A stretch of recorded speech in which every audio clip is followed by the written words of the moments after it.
France, fin des années 60. Pendant près de 10 ans, la moto s'est enfoncée dans l'oubli, tuée par les assurances et les voitures d'occasion populaires devenues abordables pour le français moyen. Les petits constructeurs de motos françaises avaient tous disparu. Seuls Motobécane et Peugeot avaient traversé sans encombre les années noires, appuyés sur une gigantesque production de cyclomoteurs dont des millions d'exemplaires remplissaient les parkings de roues de nos usines. Alors que l'année 1969 est marquée par des événements tels que la démission du général de Gaulle, les premiers pas de l'homme sur la Lune ou la démonstration supersonique du Concorde, le 18 octobre de cette même année, Moto Revue présentait une petite Motobécane 125 bicylindres, bien démarquée de la concurrence, et faisait renaître l'espoir dans le cœur des francophiles. Cette moto marquera à la fois le nouveau et le dernier souffle de Motobécane. Bonjour à tous et bienvenue sur la chaîne Les Fous de Piston. Aujourd'hui, nous allons commencer l'année avec ce premier épisode de Rétro Découverte en parlant de Motobécane. C'est parti!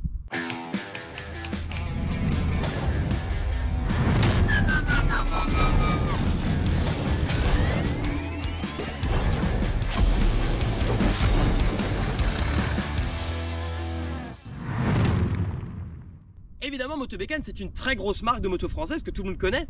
Mais dans les années 60, elle arrive un petit peu à bout de souffle de ses modèles précédents. Effectivement, la D45 après-guerre, bon bah voilà, elle est plus vendue depuis longtemps. De 1947 jusqu'à 1964, on vend les 125 et les 175 série Z. Il n'y a plus grand-chose au catalogue. Sans oublier que le nom de Motobécane a été rattaché à l'image des mobylettes pendant longtemps. Et ça a participé au succès de la marque. Mais ça handicape aussi la possibilité de ressortir une moto sérieuse qui fasse oublier cette période où ils ne proposaient que ça. En plus, l'arrivée des constructeurs japonais qui proposent des motos à caractère très sportif et bien équipées, les jeunes en France ont envie de performance. Je vais maintenant rentrer dans le vif du sujet en vous racontant l'histoire de ce modèle. Alors bien sûr, on va plutôt prendre le début et puis étape par étape, je vais vous montrer un petit peu comment est-ce que ce modèle a évolué jusqu'à la fin des années 70 où on n'avait plus que ça au catalogue de Motobécane, c'était donc une des dernières motos françaises. L'idée est de faire un bicylindre avec la D75 qui est alors le vélomoteur haut de gamme du moment chez Motobécane. On colle un deuxième cylindre, on réutilise la boîte de vitesse à croisillon dont le passage se fait à l'anglaise, c'est-à-dire à droite. On supprime la courroie et on fabrique une toute nouvelle participle à double berceau dans laquelle le moteur est suspendu, ce qui est assez inhabituel pour l'époque. Bref, la D125, ou appelée aussi 125 standard, était née. Elle sera proposée uniquement dans une magnifique couleur rouge cerise. Finalement, le nouveau moteur délivre 12,5 chevaux à 7000 tours minute pour un poids à vide total de 91 kg, ce qui en fait une petite machine très performante pour tenue de route bien supérieure à la concurrence. Vivement critiquée par son manque d'équipement, la 125 standard devient ensuite, en 1971, 125L et se voit monter en gamme avec l'ajout des clignotants et d'un feu stop. Cela nécessitera également l'ajout d'une batterie qui sera logée sous le filtre à air. Et le phare avant reçoit une clé de contact qui sert juste à éviter de vider la batterie en laissant les lumières allumées. En 1972, on l'appelle désormais LT. On peut la trouver en 3 couleurs très en vogue, telles que le bleu ciel, le vert ou le orange. Elle reçoit un nouveau guidon, appelé guidon sport, qui peut se placer soit en position haute, soit en position basse, même si la position de conduite est dans tous les cas assez inconfortable. En 1973, la LT devient LT1 et reprend la base de sa sœur aînée avec quelques améliorations, comme le bras oscillant rallongé, la taille des jantes, mais surtout des nouveaux blocs électroniques rectangulaires remplacent les anciens boîtiers CDI en forme de cigare, réputés peu fiables qui avaient tendance à griller si on tentait d'arrêter le moteur à trop haut régime.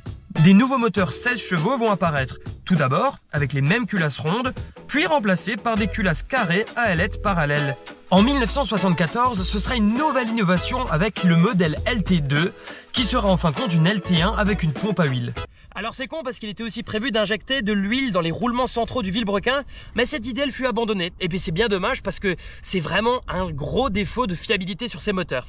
Dernier aboutissement connu en 1975 avec la LT3, que l'on reconnaît avec son frein avant à disque Il était temps, et son réservoir entièrement peint, laissant derrière les flasques chromées. Les compteurs du tableau de bord sont passés sur fond noir et la boîte de vitesse se voit légèrement améliorée pour la rendre un peu plus précise, mais pas trop quand même.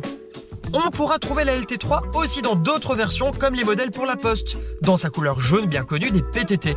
Ce modèle pour la Poste sera fabriqué à 300 exemplaires seulement et sera doté d'une selle plus courte ainsi qu'un porte-bagages étudié spécialement pour les postiers. Il y aura aussi une version encore plus rare, une LT3 armée, couleur kaki, restée à l'état de pré-série avec seulement 35 exemplaires. Et ce n'est pas terminé puisqu'entre 1976 et 1977, les 125 LT seront déclinés en version sport. Ça s'appellera les 125 LT3 Coupe et ce sera vendu à 1100 exemplaires. Devant le succès croissant des formules de promotion, Motobécane, en association avec Moto Revue, lança sa propre coupe, réservée aux pilotes disposant d'une LT3. Plus de 130 concurrents se sont inscrits pour participer à cette coupe qui apparaît comme la formule de compétition la moins onéreuse. Cette compétition est réservée aux pilotes de nationalité française âgés de 16 ans minimum. Tous les concurrents s'affrontent à armes égales sur des machines mécaniquement identiques, les LT3 Coupe. Des points sont attribués en fonction du classement obtenu dans chaque course, ainsi qu'au recordman du tour. Le vainqueur de la Coupe Motobécane sera celui qui obtiendra le plus grand total de points à l'issue de la saison, et Motobécane l'intégrera en 1977 à l'équipe officielle et lui confiera le guidon d'une 125 Motobécane usine pour toute la saison. Début 1980, quelques photos d'un prototype de la LT4 circulent dans la presse spécialisée. Ce modèle, à l'esthétique entièrement remodelée, ne rentrera jamais en production, tué dans l'œuf par les difficultés financières que commence à connaître la firme.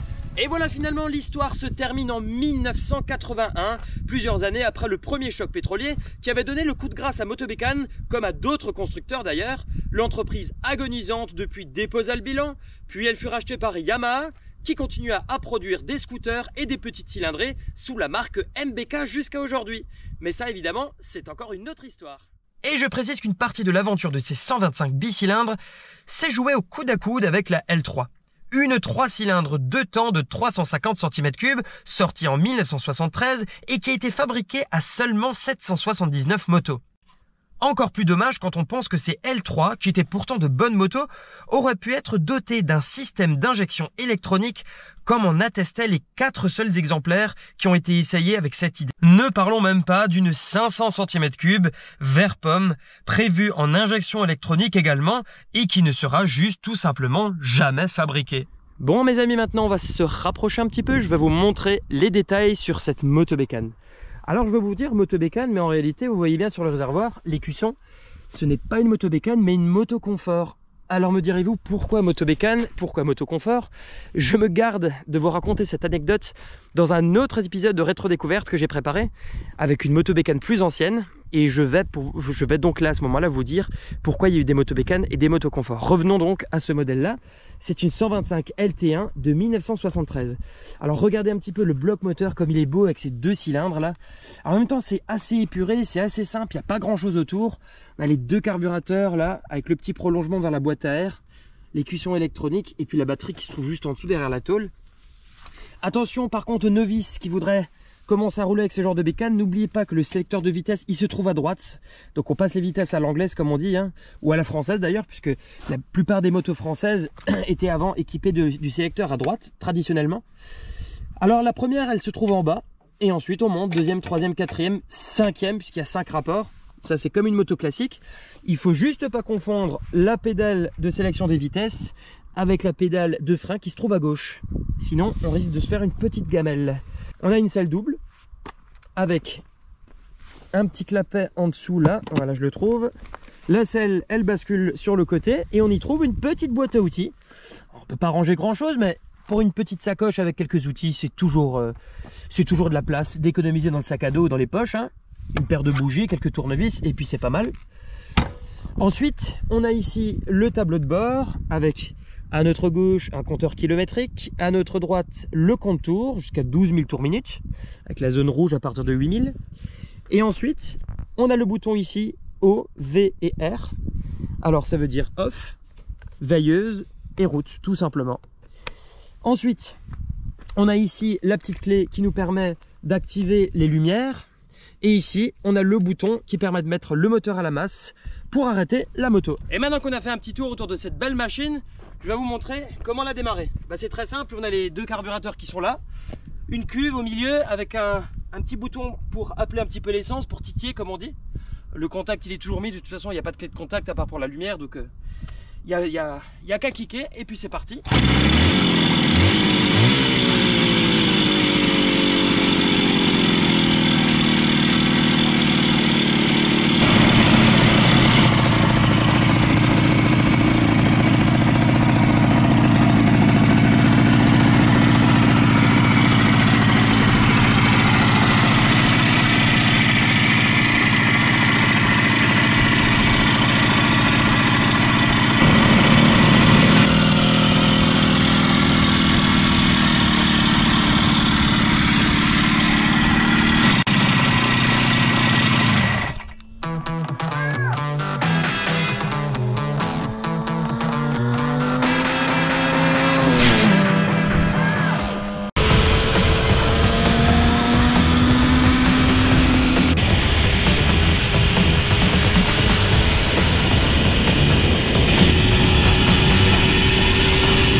Et voilà chers amis passionnés, on arrive au terme de cette vidéo. Merci à vous d'être restés jusqu'au bout, j'espère que ça vous aura plu, que vous avez appris plein de choses. N'hésitez pas à liker, à partager et à commenter. Je répondrai à toutes les questions s'il y en a évidemment. Et si ça vous plaît, les motos des années 70, les Youngtimer comme on dit, eh ben, n'hésitez pas à rester sur la chaîne parce que j'ai encore quelques petites motos en réserve que j'aimerais vous présenter. Alors voilà, portez-vous bien d'ici là et surtout, roulez prudemment. À bientôt!